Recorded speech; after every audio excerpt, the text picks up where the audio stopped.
Gladys en Éxitos.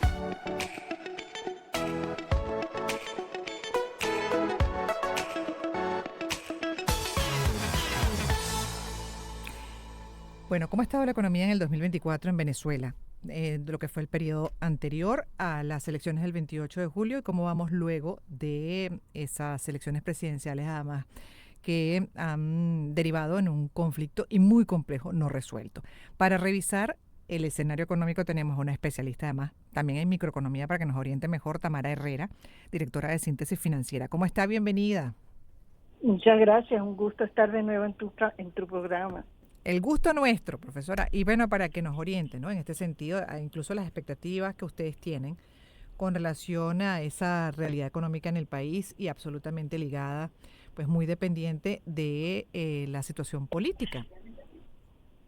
Pues sí, a ver, eh, digamos que es un año, bueno, por supuesto que está partido en dos, como la pregunta que realizas, ¿no? Ujú. El país estaba y sigue estando buscando una recuperación de la demanda de la actividad económica que ha ido increciendo muy lentamente comparado con el 2023. Eso apunta a que vamos a tener en materia de actividad económica un año 2024 con mejores resultados que el 2023, pero realmente con un potencial desperdiciado porque podríamos estar creciendo realmente a tasas mucho mayores de superarse una cantidad de condiciones ya antiguas y propias de la forma de hacer política económica, de la ausencia de transparencia, opacidad, condiciones legales más claras, las sanciones que también exacerban la prudencia y alimentan esa desconfianza a ingresar, a producir en el país, a invertir en el país, etcétera. Entonces, lo que quiero señalar con todo eso es que Venezuela está recorriendo una senda de crecimiento lento, que Uh-huh. en este año es mayor que en el 2024, pero no mucho mayor. Nosotros estamos proyectando un crecimiento del Producto Interno Bruto entre 6 y 7%. Teníamos una proyección por encima de 7% a comienzos de año, pero este evento del 28 de julio es un evento que está poniendo a todos los actores económicos, sociales y políticos, por supuesto, pero en lo económico, todos, internos, externos, están evaluando sus decisiones y eso implica postergación en algunos casos, decisiones de una vez de Claro. dejar de hacer algún plan o encontrar un nicho y aprovechar la coyuntura. En todo caso estamos hablando de una segunda parte en el que la economía no va a tener un vigor muy fuerte. Esa es nuestra percepción. Estacionalmente el tercer trimestre, este que está cerrando con el mes de septiembre, es un trimestre donde debiera haber más actividad y también el cuarto por razones de mayor gasto público. La va a haber, pero mucho menos de lo que se preveía en vista de que todo el mundo está todavía descifrando cuál es Uh-huh. el destino y la orientación que va a tener esta situación de Claro, incertidumbre general, ¿no? exacto. Dos preguntas sobre lo que acaba de comentar. Una, el crecimiento, como dice, que lo calcula entre 6 y 7%. Decía Maduro que ellos estiman el crecimiento de la economía 10% para este 2024 y atribuyó la previsión al incremento de las inversiones. Entonces me gustaría, por un lado, precisar, ¿no? De qué inversiones estamos hablando, se estarían haciendo en Venezuela. Y cuando describe también la realidad, pues lógica, natural, además de incertidumbre que enlentece todo por lo político electoral. Si eso arropa a todos los sectores, si eso arropa, digamos, todas las dimensiones de la economía, desde las grandes empresas hasta los pequeños comercios, ¿o hay algún sector que por las necesidades propias de la población se ha podido mantener mejor e incluso crecer más? Sí, bueno, hay las características, fíjense, Venezuela desde Ujú. hace ya, en los últimos años, se viene caracterizando por una enorme desigualdad. Eso es no solo entre individuos, no solo entre empresas, sino también entre sectores y regiones del país. Entonces tú puedes tener un productor incluso del mismo producto que según en qué lugar o bajo qué condiciones la esté produciendo o comercializando, es muy distinto su desempeño que otras empresas. Venezuela se ha fajado, digamos, en lograr mejorar la eficiencia en condiciones de mucha restricción y para mí discutir si Venezuela va a crecer al 10 o el 7 o el 6 o el 5, yo creo que lo importante aquí es tener en cuenta cuánto más podría estar creciendo Venezuela. Ese número, el número verdadero, digamos, lo vamos a saber, bueno, por los rezagos que tenemos de información del Banco Central, que apenas ahora, después de 5 años, dijo cuáles fueron los crecimientos de los pasados años y ni siquiera informó cómo pasó el 19 y el 2020. Bueno, entonces lo sabremos con retraso. Lo importante es saber que Venezuela tiene un potencial de crecimiento, que está recorriendo una senda con mucho esfuerzo de parte de todos los actores económicos y que pudiera estar creciendo fácilmente en otras condiciones con triple o un ritmo al cuádruple de lo que está creciendo ahora si hubiera un cambio de condiciones de operación, de confianza, perspectivas de largo plazo, y eso es una cosa demasiado exigente, y con esto lo que estoy diciendo es que Venezuela en el mejor de los casos va a estar creciendo a tasas de crecimiento menores de lo que necesita el país.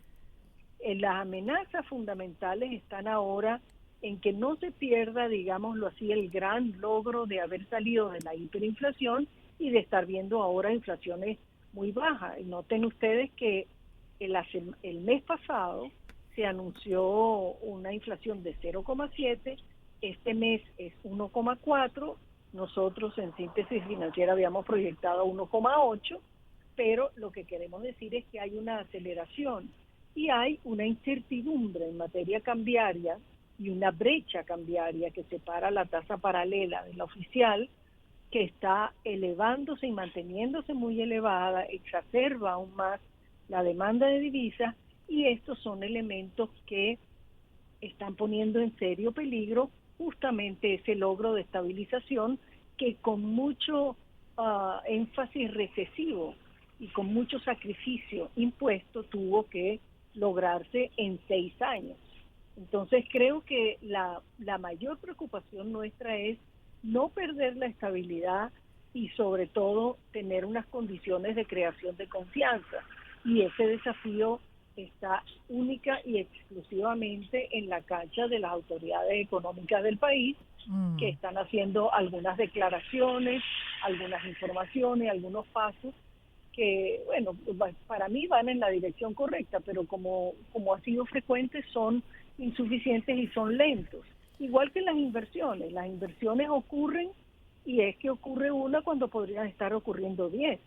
Y ocurre, es decir, estas condiciones de opacidad, de la toma de decisiones de invertir en un país, en un negocio cualquiera, sea pequeño, sea gigantesco, o sea conocido o tan importante como el petrolero, en Venezuela está tomando muchísimo más tiempo del necesario, habiendo mucho interés, incluso en condiciones de incertidumbre. Esta incertidumbre actual, después de los eventos del 28, por supuesto, exacerba la prudencia, pero si hacemos abstracción de eso, inclusive, se necesita una claridad de información, una claridad en el mantenimiento de la norma, de los acuerdos que se realizan. Eso es lo que es credibilidad, y la credibilidad es el primer paso para tomar decisiones importantes. Si no, tú vas incorporando esto por pullitas.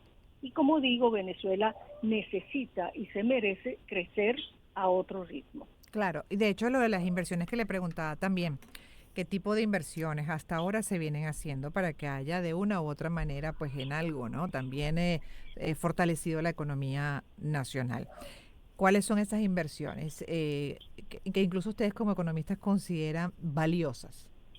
Es que en este momento cualquier inversión es valiosa. Lo que quiero decir es que no hay un entorno que invite a ser agresivos a lo que tú tengas unas ventajas comparativas especiales. Por ejemplo, que sepas que Venezuela, a pesar de la sobrevaluación de su moneda, está teniendo esa gran competitividad en la exportación de mariscos, o que sepa que algún producto agrícola en particular no está teniendo una competencia desleal y puede sacar provecho de la comercialización, que tiene unos contactos más fluidos y una eficacia en el traslado y en la optimización del transporte a nivel nacional. Esas son cosas que se van desarrollando y se van descubriendo esos nichos, pero estamos en ese contexto, descubriendo nichos para seguir, y además donde estamos, que no sean nichos, seguir buscando eficiencia. Eso es donde toda la gerencia de las empresas focalizando su mayor atención. Ya. En este momento decir que alguien va a ampliar la capacidad instalada cuando tiene capacidad ociosa es muy difícil. Ah, claro. Solamente Claro. si encuentras un campo, mira, aquí no hay, por decirte, una cancha de pádel, entonces aquí sí es un buen negocio. Bueno, esa es una cosa puntual, es favorable la inversión, pero es puntual, no es el torrente de entusiasmo de inversionista que debe tener el país. Claro. Y le pregunto sobre las sanciones que usted las asomó, porque a estas alturas también sabemos que países como Estados Unidos en el camino desde hace ya cierto tiempo, unos cuantos meses, flexibilizó incluso y se retomaron operaciones como la de Chevron y también algunas empresas europeas. Entonces, ¿qué es lo que se mantiene de las sanciones que se puede decir que siguen afectando hoy en día la economía nacional? Sí, Venezuela está bajo sanciones, sin la menor duda. Lo que hay en el área petrolera es licencias, es decir, llamémoslo incorrectamente, exención de las sanciones para las empresas que logran esas licencias. Después del 28 eso se ha detenido, pero en general seguimos operando el sector petrolero, salvo las empresas con licencia, que son Chevron, Morel & Fromm, Repsol y Eni, y algunas otras que eventualmente estarían tratando o esperando que se les otorgue, pero por los momentos esas son. Entonces esas comercializan a precios de mercado la exportación. Todo el resto de la exportación que realiza Venezuela se hace bajo condiciones de sanciones, y eso quiere decir a precios con elevados descuentos, y esos son precios muy bajos que rinden muy poco. Entonces, hay ahora una discusión, como habrá visto, no solo el debate que ya existe al respecto sobre la conveniencia o no de presionar a ganar más institucionalidad presionando con las sanciones. Y lo que hemos visto es que eso en realidad no ha logrado producir ese efecto. Y está sobre el tapete esa propuesta reciente del senador Durbin ayer para solicitar que se detengan las inversiones petroleras de los norteamericanos en Venezuela, y eso sería muy malo para la economía y muy inútil como reprimenda, porque no creo que logre ninguno de los propósitos que busca. Y sobre la base, además de la experiencia que tenemos, ¿no? Y que ha llevado incluso a esas conclusiones que usted asoma, profesora. Pero también, cuando menciona lo de las exportaciones, que básicamente las que están bajo el acuerdo, de estos acuerdos con estas empresas, se venden pues y se ofrecen a los precios que corresponden, pero las demás, bajo ese modelo de sanciones, están limitados. ¿Hasta qué punto le sobra en la producción venezolana para exportar a la industria, ¿no? A la estatal PDVSA? Porque creo que todo está dentro de ese contexto, la producción es muy limitada todavía. Bueno, fíjese, Venezuela más o menos está produciendo 900.000 barriles, ¿verdad? Se discuta que si son 800 o 920, digamos 900. De esos 900, más o menos cerca del 26% o 30% lo produce Chevron. Pero el valor de esa exportación pesa mucho más, o sea, algo más que ese 30%. Y si ese 70% del volumen producido no todo se exporta, y aproximadamente el 80% de esa mitad, de ese 70%, es el que se va a exportar, y se va a exportar a un precio que está al menos 25% por debajo de los precios de mercado, pues entonces esa masa de dinero, o esa masa de petróleo, mejor dicho, provee mucho menos dinero. Claro. Entonces, ¿qué va a ocurrir? Que ese dinero es insuficiente para dos cosas. Uno, mantener los niveles de producción, porque la producción tiende a declinar si no hace inversiones importantes, porque hay yacimientos antiguos en Venezuela, y en segundo lugar, esa es la fuente de alimentación de las divisas que está siendo demandadas con tanto interés y con tanto énfasis por el mercado nacional. O sea que por eso es que hay ese temor de y es necesario además que se produzcan pronto unas decisiones serias en materia de tipo de cambio y se orqueste una manera de corregir ese tipo de cambio oficial, porque la situación no es sostenible, y si la situación de sanciones se agrava y los precios internacionales, que están efectivamente bajando, los precios del crudo se agravan más, bueno, entonces Venezuela va a pasar trabajo el próximo año a finales. Primero va a comenzar a pasar ya trabajo a finales de pero creo que es una situación que se pudiera agravarse, sobre todo según los resultados electorales en Norteamérica. Si es que retoman alguna severidad, pareciera que no va a ser así, pero las competencias electorales, cuando Venezuela pasa a ser una especie de moneda de cambio en una guerra electoral en otro país, ya no es Venezuela lo importante, sino realmente la competencia electoral en ese país, claro, como ya lo vivimos. Sí. Ahora ya para terminar, me queda un minuto y me surge la duda del resto de los sectores productivos del país, porque se apuesta o se sigue apostando mucho a la industria, ¿no? Que tampoco es que está en las mejores condiciones. Y que todavía, como dice usted, está muy limitada con esa camisa de fuerza por las sanciones. Pero vemos también unos vínculos cada vez más estrechos entre el sector empresarial y el gobierno. Una muy buena relación, por lo que entiendo, de, por ejemplo, organismos como Fede Cámaras del Gobierno. Eso no podría derivar en una mayor producción también del resto de los sectores, que además es el ideal, ¿no? Es lo que se viene procurando desde hace mucho tiempo y no se termina de lograr, para que dejemos de depender tanto y que también eso pueda estabilizar e incluso aportarle todavía pues un mayor crecimiento a la economía nacional.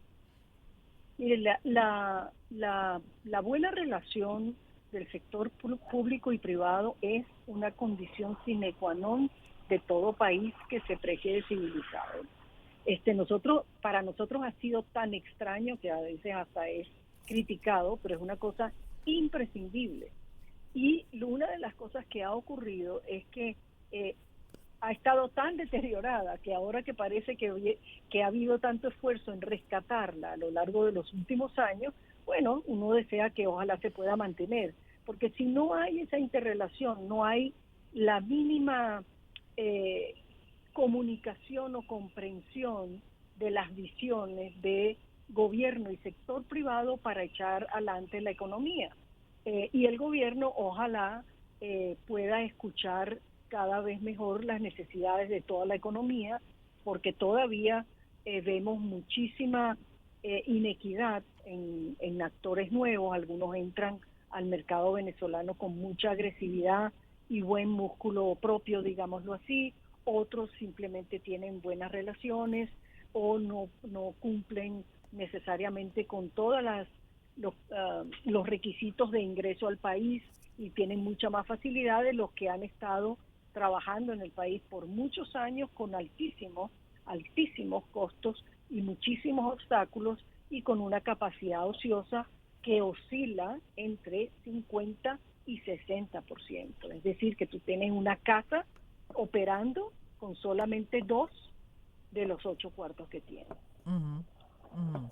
Bueno, hay que esperar a ver también qué ocurre en esa relación, que como dice usted es natural o debe ser lógica, además en cualquier país que se considere normal y apuntando al crecimiento y sobre todo el beneficio general, no perder de vista de que no se sigan entonces imponiendo intereses particulares, ¿no? Por encima de esos intereses colectivos que hoy en día son bastantes en medio de la precariedad.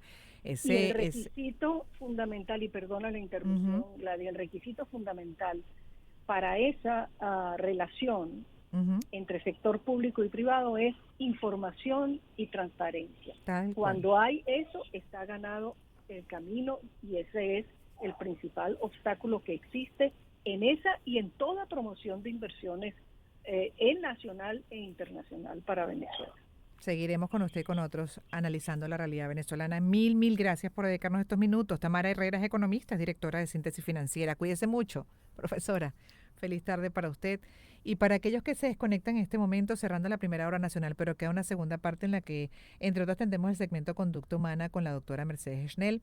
Y bueno, también vamos a estar hablando sobre, permítame un segundo que lo tengo acá en la pauta, las prohibiciones en los colegios de Estados Unidos dentro de esa inseguridad que se vive. Es un tema no resuelto, muy complejo en ese país. Cada vez se suman más casos, además de ataques violentos y por parte de jóvenes, también de adolescentes, incluso a la propia comunidad de estos centros de estudio. Entonces, bueno, sobre eso también vamos a hablar con Karen Aranguibel, periodista de Actualidad Radio, en la segunda hora local para Caracas, pero que igual es nacional e internacional por las ventanas digitales como el canal Mundo VR en YouTube.